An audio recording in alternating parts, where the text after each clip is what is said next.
오늘 우리는 백부장이 믿었던 하나님의 말씀의 권능이 어디로부터 오는 것이며 오늘 우리에게도 그 말씀은 동일한 능력으로 나를 붙드는지 따라가 볼 것입니다.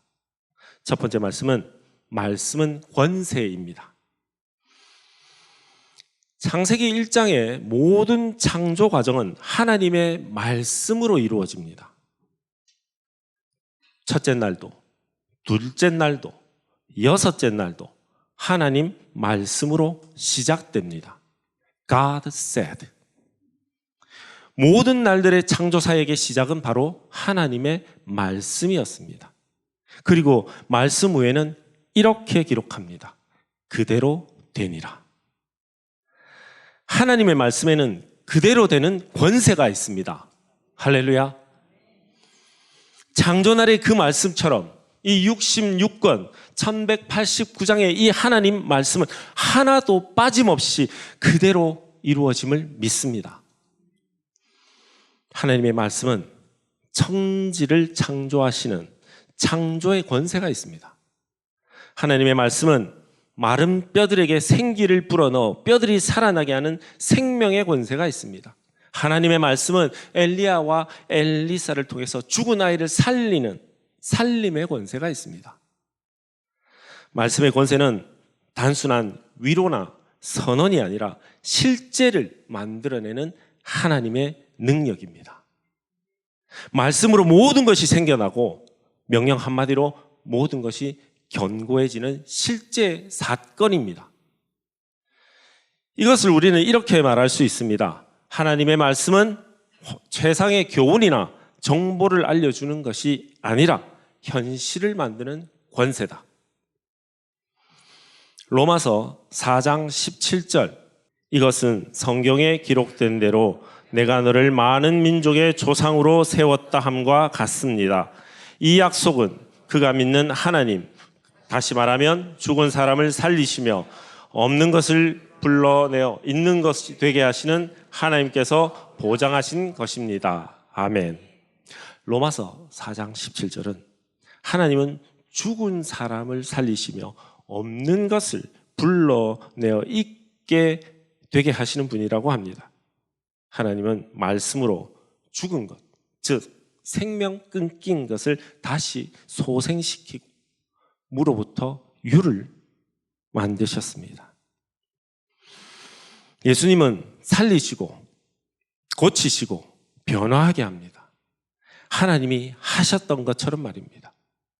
그러나 그것에 그치지 않습니다. 말씀의 권세는 상태를 변화시키는 것뿐만이 아니라 존재를 변화시킵니다. 성도 여러분, 상태는 언제든지 바뀝니다. 주변 상황도 수시로 바뀝니다. 사람의 병을 한번 고쳤다고 하여서 다시 병에 걸리지 않는 것이 아닙니다. 그러나 구걸하는 맹인 바디메오에게 가라, 네 믿음이 너를 구원하였다, 그렇게 말했을 때 눈뜬 바디메오는 가지 않고 예수님을 따릅니다. 바디메오의 존재가 변한 것입니다. 예수 따르는 자로 변한 것입니다.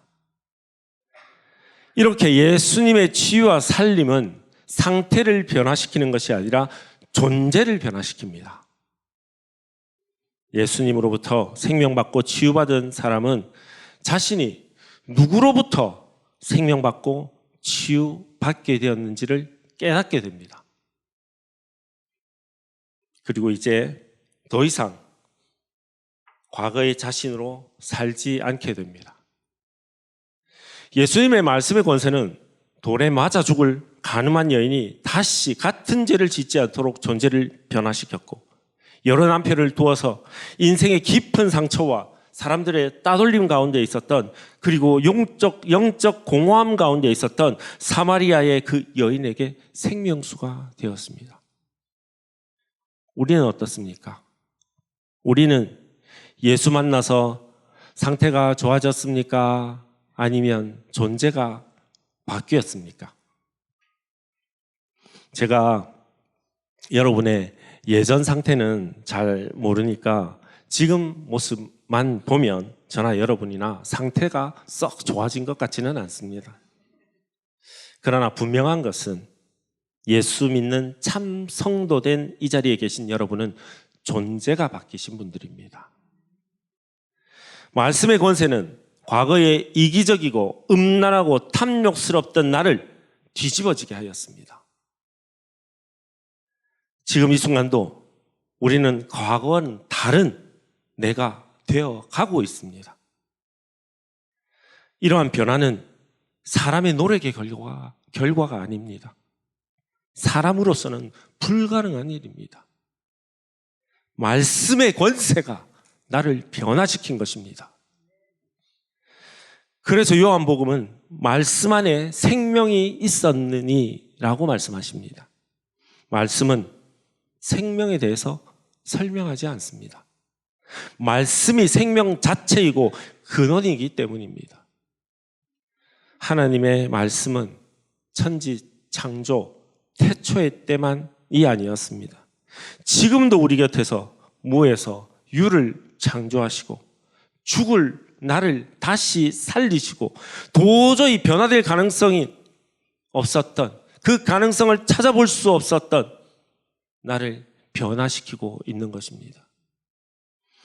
성도 여러분, 하나님의 말씀은 무너진 것을 다시 세웁니다. 얼마나 많은 영혼이 하나님의 말씀으로 다시 소생되었습니까? 주님의 말씀은 공허하고 혼돈하며 흑암이 깊음 위에 있을 때 무에서 유를 창조하시고 혼돈을 질서 있게 하셨습니다. 하나님께서 세우신 그 질서가 무너지면 모든 영역이 혼돈에 빠집니다. 육체의 밸런스, 육체의 질서가 무너지면 병이 옵니다. 교회의 질서가 무너지면 자기 만족을 추구하는 이기적인 집단이 될 뿐입니다. 가정의 질서가 무너지면 가족 구성원들이 뿔뿔이 흩어집니다.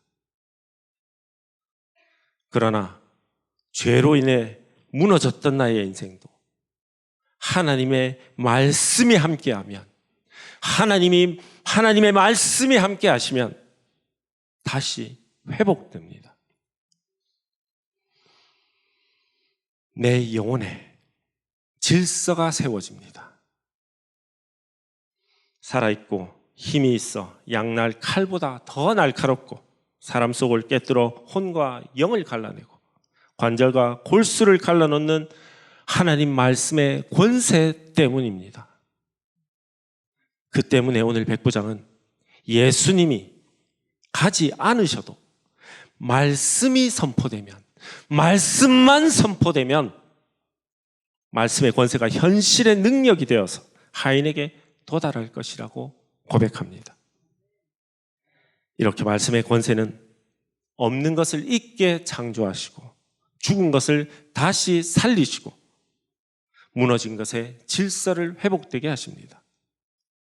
하나님의 말씀은 이루어지는 능력의 권세가 있습니다. 그러면 이러한 말씀의 권세가 왜 누구에게는 역사하고 왜 어떤 사람에게는 그렇지 않은 것일까요? 두 번째 말씀은 말씀의 권세, 믿음이 통로입니다. 성도 여러분, 하나님의 말씀은 태초부터 지금까지 항상 있어 왔습니다. 문제는 받는 쪽입니다. 같은 말씀을 들었는데 누구는 변화되고 누구는 바위처럼 꿈쩍하지 않습니다. 어떤 인생이 뒤집어집니까? 믿음으로 받는 인생이 뒤집어집니다. 히브리서 4장 2절입니다. 그들이나 우리나 기쁜 소식을 들은 것은 마찬가지입니다. 그런데 들은 그 말씀이 그들에게는 아무런 유익이 되지 못하였습니다. 그들은 그 말씀을 듣고서도 그것을 믿음과 결합시키지 않았기 때문입니다. 아멘. 구슬이 서말이라도 깨어야 목걸이가 되고 팔찌가 됩니다. 오늘 하나님 말씀을 듣고도 믿음으로 깨지 않으면 그것은 그저 그런 교훈이며 교양이며 보석이 되지는 못합니다. 우리는 기쁜 소식, 복음을 다 들은 사람들입니다. 누가 이 천하의 보물을 소유할 것입니까? 누가 믿음으로 말씀의 권세를 붙드실 겁니까? 말씀의 권세가 역사하는 통로는 우리의 믿음입니다. 백부장의 믿음과 같은 믿음입니다. 말씀만 하옵소서. 그러하면 내 하인이 나을 것입니다. 예수님의 말씀은 이제 백부장에게로 가서 믿음의 성취가 됩니다.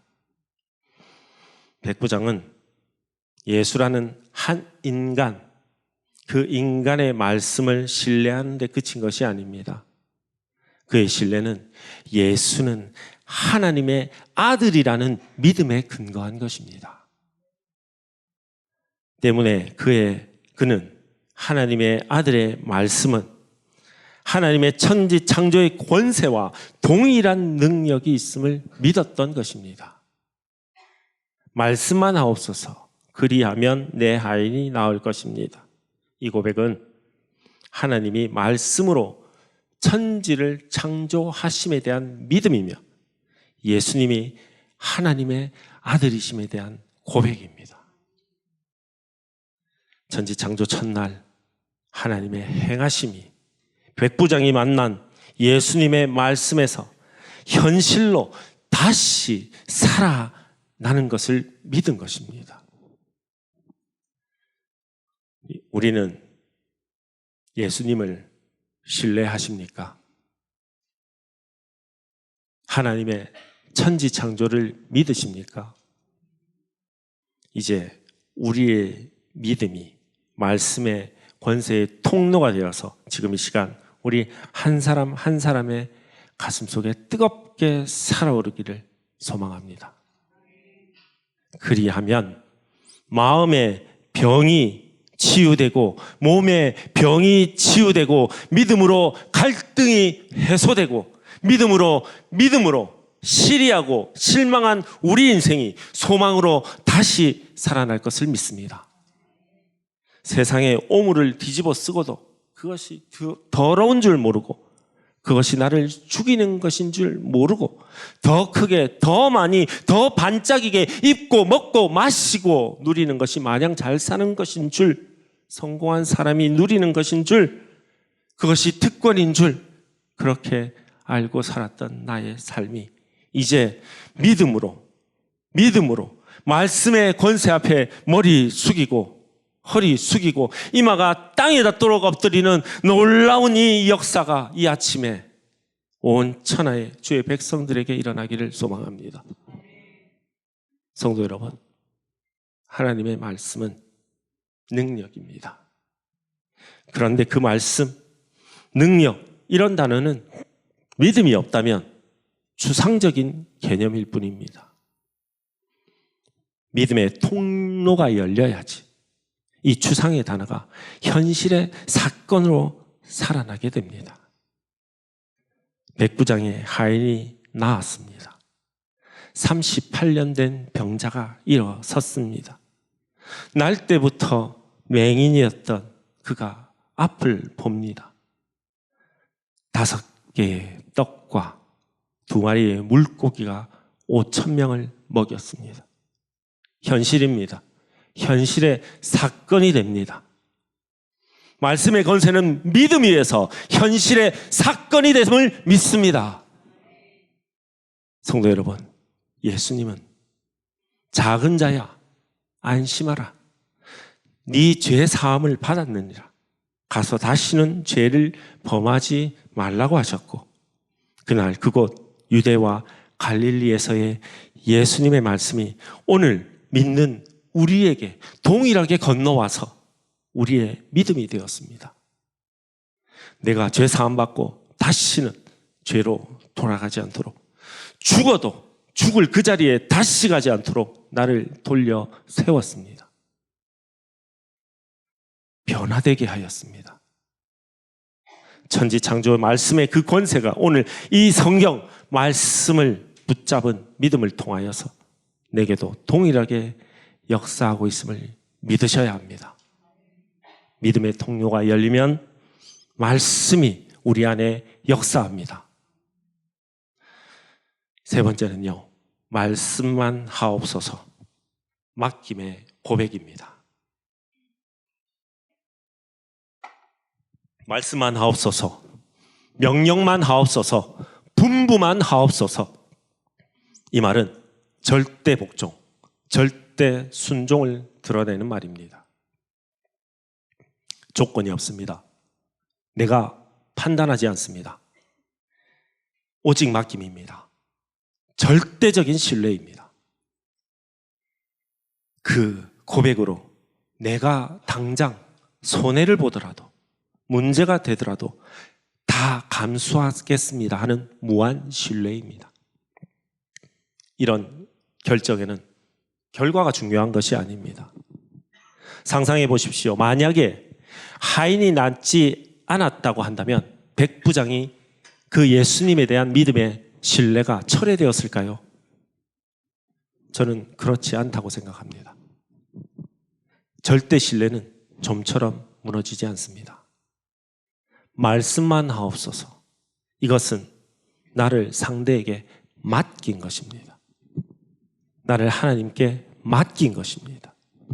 백부장은 집을 떠나오면서 집안 식구들과 하인들에게 이렇게 이야기하였을 겁니다.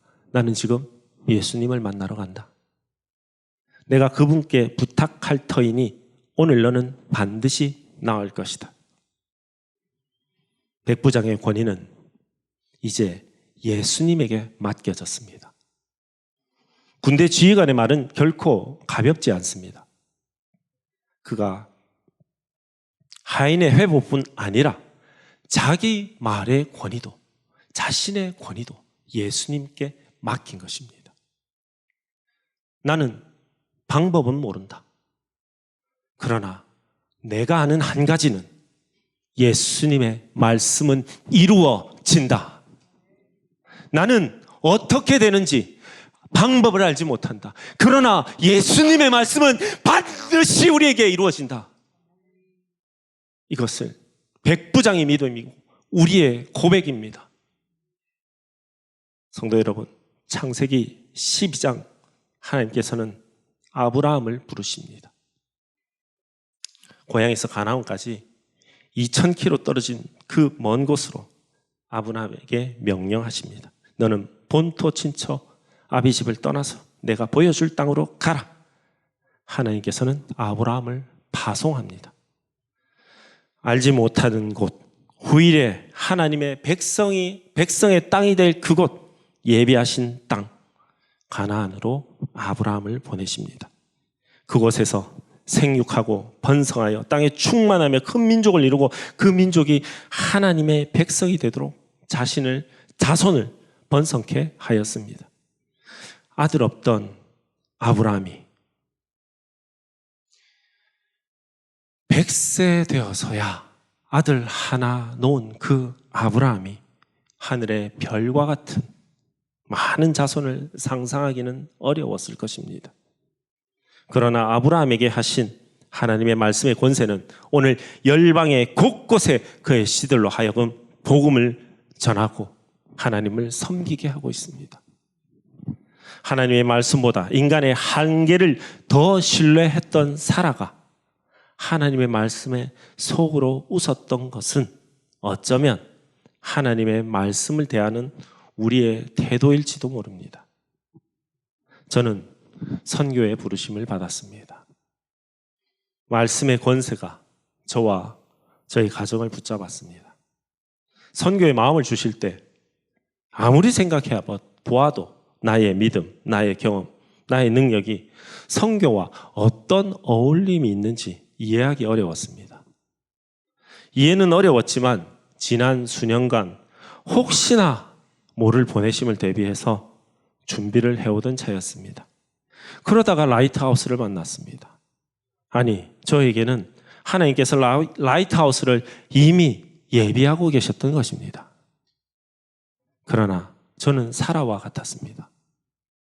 내가 가진 무엇이 있어서 나를 선교에 쓰실까? 사라처럼 속으로 웃었습니다. 그리고 내가 가진 것을 살펴보았습니다. 마이너스, 부족한 것들 뿐이었습니다. 저는 하나님 말씀의 권세가 아니라 나의 상황과 처지를 먼저 보았던 것입니다.